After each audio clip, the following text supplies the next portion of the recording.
Dodo, come back. I can Dodo do this. Dodo, come back. I can Dodo do that. Dodo, come back. But I wanna see what you can do.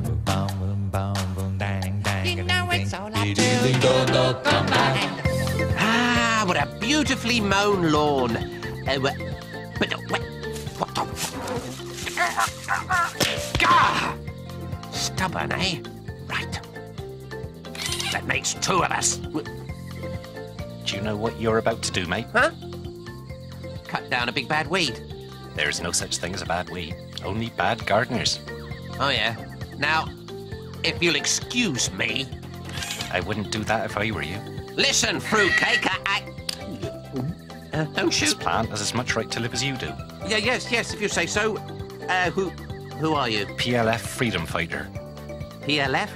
Plant Liberation Front. Keep Earth green or we'll get mean. That's our motto. And you've just joined us, matey. March.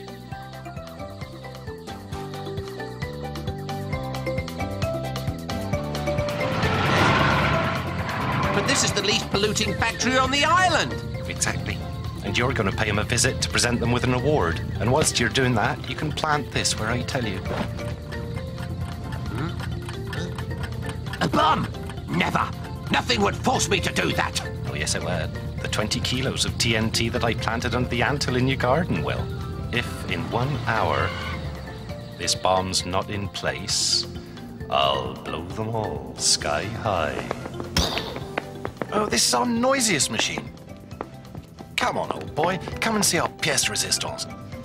We zap the pollutants before they get anywhere near the atmosphere, and they get bunged in. Discreetly check out where they pump out the filter and stuff. And what about the filtered stuff? Do you want to see it? Nothing's simpler. Ha, come this way.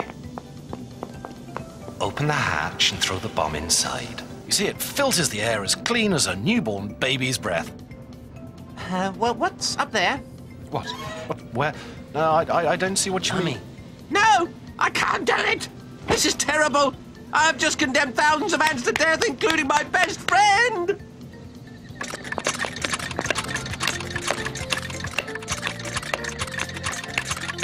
Have you done it? In 10 seconds, this model factory is going to spit 100,000 litres of irritant gas into the atmosphere.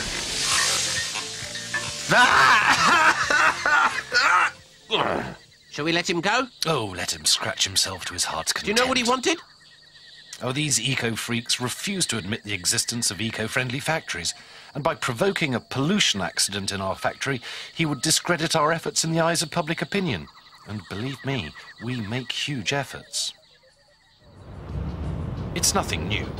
In 1862, the Times of London described the damage done by factories to the English countryside. Dead trees, burnt fields, rotting leaves. Anyway, to remedy this, they suggested building taller chimneys. That's when industry really took off. So in fact, that was no help at all. For decades, nobody took any notice. The tall chimneys belched vast quantities of sulfur and nitrogen dioxide, which are the root causes of acid rain. Huge industrial tips were crammed full of toxic waste. Ghastly things like lead, arsenic and solvents which seeped into the earth and contaminated the groundwater. It took dreadful disasters like Minamate in Japan, where more than 400 people died after eating fish contaminated with mercury from a nearby factory before anyone sat up and took notice. About time too. Governments began to pass strict legislation. They ordered the inspection and closure of dangerous tips, purification of water used in industry, a ban on pouring anything at all into the rivers, and the development of advanced technology to filter atmospheric emissions to the very maximum.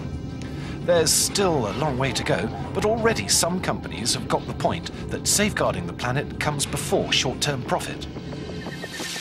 I still don't see why he picked on you. Well, fanaticism is a sort of blindness. You survived the shock, all right. We'll clean it up for you. You can keep it as a souvenir of our adventure.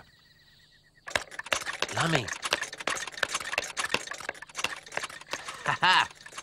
Dodo Cop's better than Robocop. I can Dodo do this. Dodo, come back. I can Dodo do that. Dodo, come back. But I wanna see what you can do. You know it's all Dodo, come back.